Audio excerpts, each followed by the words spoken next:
Voilà. Alors, on va voir B'Siyata d'Ishmael Rabbi Lazar Ben Arach aujourd'hui. Rabbi Lazar Ben Arach, qui est qualifié par Rabbi Yochanan Ben Zakkai comme Mayan Amid Gaber.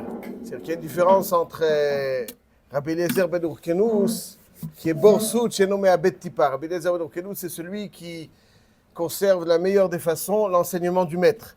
Rabbi Lazar Ben Arach, c'est Mayan Amid Gaber. C'est-à-dire c'est une source qui jaillit. Il y a sans arrêt des chidushim qui viennent de lui.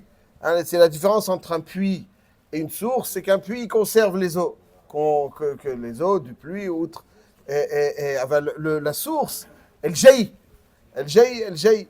Donc Rabbi Eliezer Ben Urkenus, c'était le bord, c'est celui qui écoute le maître et qui s'imprègne de toutes les facettes des enseignements du maître, comme c'est marqué, Lo amar davar shelo shama mirabo leolam. Il a toujours dit quelque chose qu'il avait entendu de son maître. Et bien des fois, c'était des choses que lui seul était capable d'entendre du maître. Mais le maître l'avait dit. Des fois, le maître, des fois, il dit des choses qui sont... Voilà, des nuances, voilà, la nuance. On peut écouter le même shiur, il y en a qui va sortir avec un, il y en a qui sortir avec autre chose. Mais c'est le maître qui l'a dit.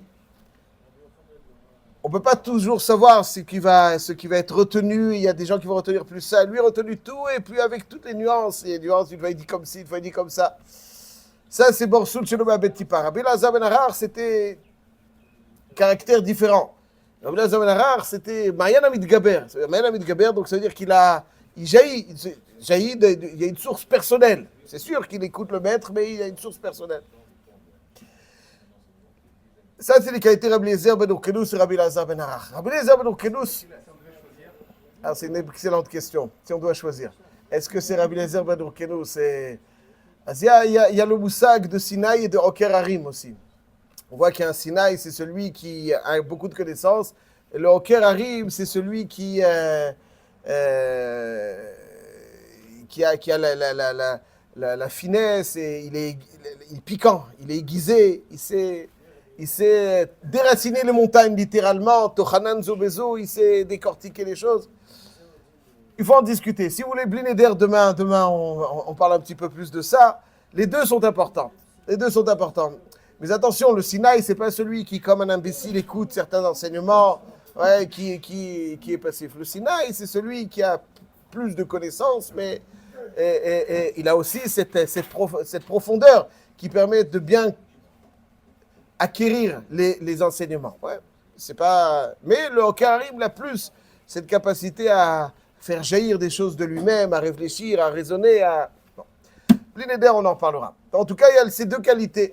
Des deux grands élèves de Rabban Yochanan Ben Zakkai. Il y a deux versions. Est-ce que Rabbi Eliezer Ben Urkenus était considéré plus grand que Rabbi Lazar Ben Arach ou Rabbi Lazar plus grand que Rabbi Eliezer Ben Urkenus? En tout cas, c'est les deux grands élèves.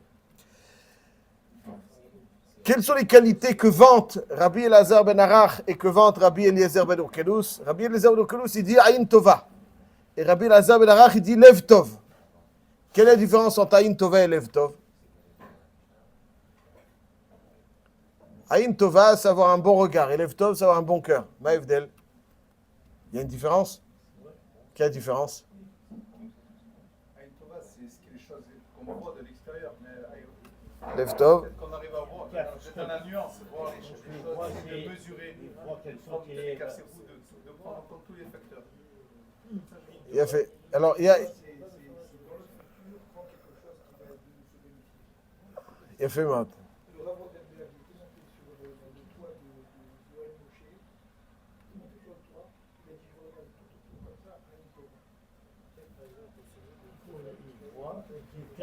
Il a fait. Alors, je vais vous dire, il y a beaucoup à dire, mais juste une petite écoute. Le Maral de Prague, dans Netivot Olam, il dit comme ça. Aïn Tova, c'est celui qui aime voir le bien chez l'autre. Il aime voir le bien chez l'autre. Vous avez dit aussi Kafsrout. Il aime voir l'autre joyeux. Il y a des regards positifs qui aiment voir le bien, ils aiment voir l'autre épanoui. Ça leur fait plaisir. Aïn Ra'a, c'est un regard réducteur. Il y a des regards, ils cherchent une seule chose, c'est te réduire. Une seule chose, c'est t'enfoncer. C'est le regard réducteur. Donc c'est sûr que le Aïn Tova, c'est quelqu'un qui donne beaucoup de bracha à travers son regard. Aïn Ra, c'est celui qui est regard mesquin. Il n'aime pas voir le bonheur de l'autre. Ouais, ça fait mal à la bouche, mais voilà, ça n'existe pas. Donc voilà, ça peut arriver chez des gens un peu douteux. Il n'aime pas voir le bonheur de l'autre. Le Aïn Tova, il aime voir le bonheur de l'autre. Ça peut arriver. Aïn Tova, il a dit le Rav. Ça, c'est Aïn Tova et ça, c'est Aïn Ra. Aïn Ra, c'est celui quand il voit une belle chose ou une qualité chez l'autre, il la veut pour lui. Il cherche. Oui, c'est vrai. Aïn Ra, c'est Aïn Ra. C'est la même chose. Ça veut dire qu'il n'aime pas voir le Hachem. Hachem Yatzilenu. Aïn Tova, c'est qu'il voit quelqu'un, il voit son bonheur, il est heureux de son bonheur. Content pour lui. Chez. Alors Aïn Ra, il dit pourquoi moi, pas moi, pourquoi j'aimerais, etc., etc. Lev Tov, c'est autre chose. Lev Tov, c'est celui qui... Le Aïn, il constate. Le Lev, c'est celui qui jaillit. Il veut offrir. C'est autre chose. Le Aïn Tova, c'est déjà énorme. Aïn Tova, c'est celui qui constate chez l'autre le positif. Il est heureux du bonheur de l'autre. Est-ce que lui, maintenant, il va chercher à lui offrir? Il veut, je suis content qu'il a, tant mieux, si moi je peux. Mais le Lev Tov, c'est celui qui a un Lev Tov. Ça veut dire qu'il va chercher sans arrêt qu'est-ce que moi je peux donner? Je veux donner. Ça, c'est le Lev Tov. Le Lev Ra, c'est celui qui est mesquin et qui... Ça, Aïn Tova, et ça, c'est Lev Tov. Comme ça, il dit le Maharal dans Netivot Olam. Alors, de façon très claire, on voit qu'est-ce que vous dites, Rabbi Shimon? Vous voyez, le Aïn Tova et le Lev Tov. Il y en a qui constatent et qui sont très heureux, mais c'est... Voilà, le Lev Tov, il participe, il cherche à donner. Où est-ce que je peux... Avraham Avinu. Ouais, et c'est pas Avraham Avinu, le 3e jour de la Mila, il était souffrant, et il va s'asseoir à la porte, à qui je pourrais offrir? Il est mal quand il n'est pas capable, il n'est pas en mesure d'offrir. À qui je peux donner? À qui? Ça, c'est ça, il a besoin d'offrir. Ouais, ça, c'est le Lev Tov. Alors, on voit quelque part le Mayan Amidgaber. Rabbi Elazar ben Arach, Mayan Amidgaber. Ouais, c'est lui, il a le cœur positif. Un cœur qui jaillit.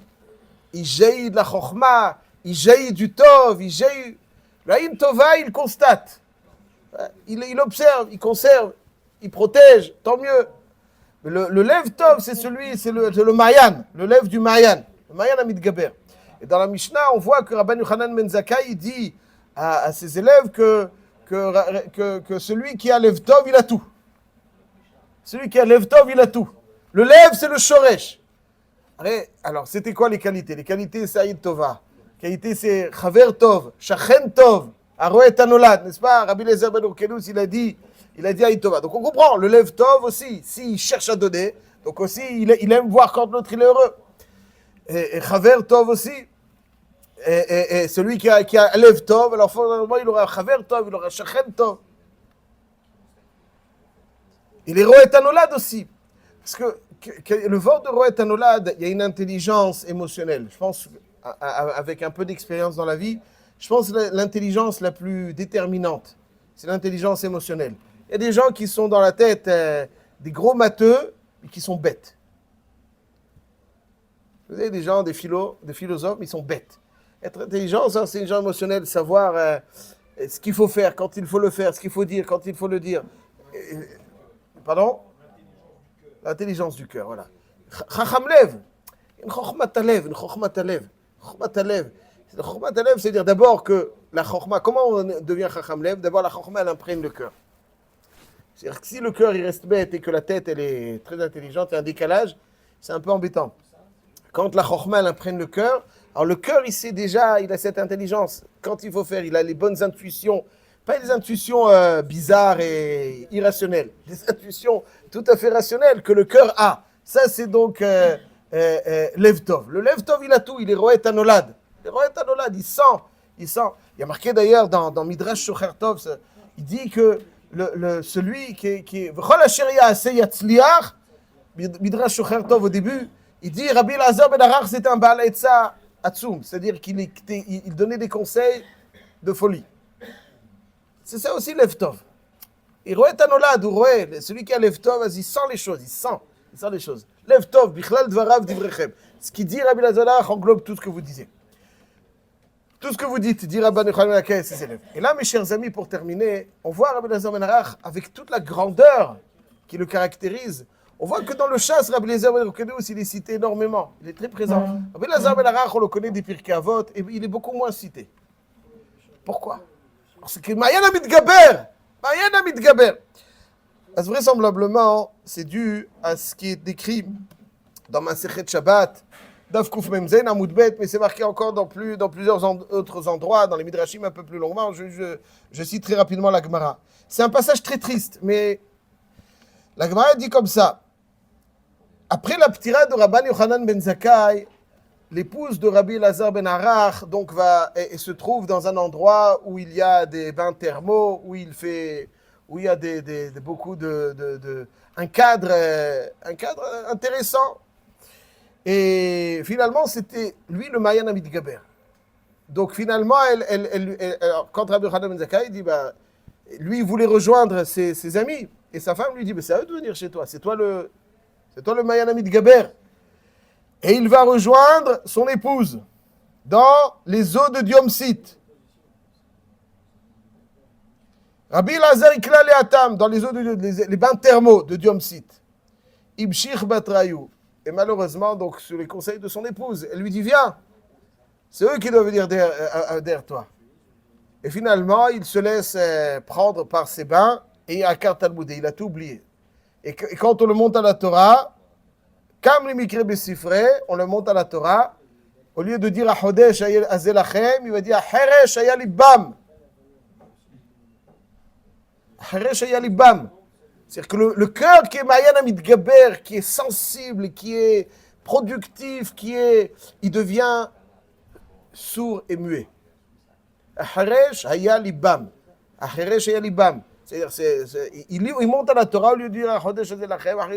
Donc c'est un rebez. C'est pas. L'objet, il est qu'on a des cœurs qui sont très communicatifs, très sensibles, très producteurs, qui communiquent. Le Cheresh, c'est celui qui malheureusement ne sait pas communiquer. Il est sourd-muet. Sourd-muet, c'est un Cheresh. Cheresh Shotev Katan, c'est un sourd-muet dans la Torah. Donc, celui qui sait communiquer, c'est qui sait entendre et qui sait réagir. Et le communicant par excellence, qui comprend tout, qui sait tout exprimer correctement, il devient sourd-muet. Pourquoi? Parce qu'il s'est fait avoir par son épouse. Alors c'est vrai que, et je vous dis avec un peu d'expérience, beaucoup je ne peux pas dire, que des fois on voit des gens qui tout d'un coup il y en a l'autre il est freiné. Et on se demande qu'est-ce qui se passe, on ne comprend pas, jusqu'au jour où on connaît son épouse. Alors ça ne dépend pas parce que je dis, l'épouse pour qu'elle encourage, il faut que le gars aussi soit motivé.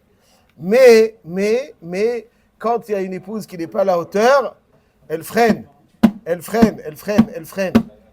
si elle freine, c'est fini. Le gars, il est éteint. Encore une fois, c'est sûr que l'homme, il est pas.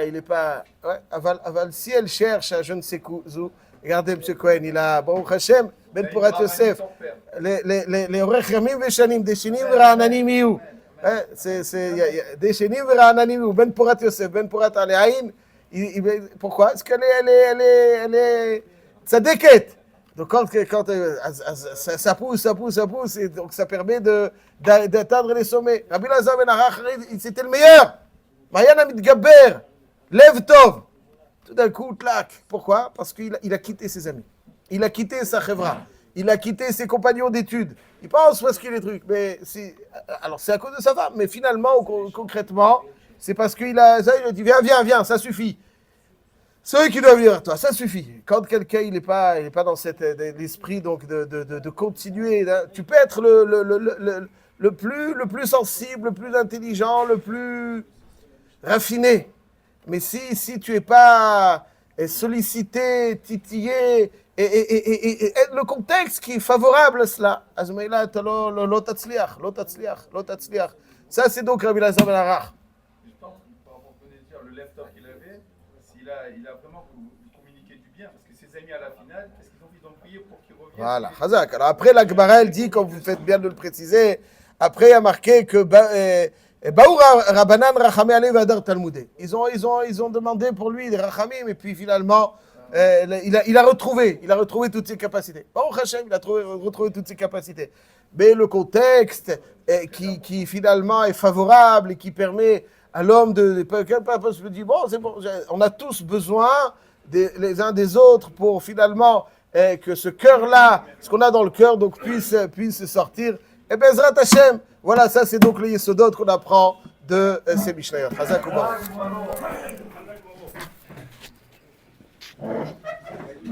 Plus petit que soi. Regarde, lève Tov. Ah ouais. Il est là, lève Tov. Il est là, mon ami. Voilà. Il est là. Et il a dit là, la fin de la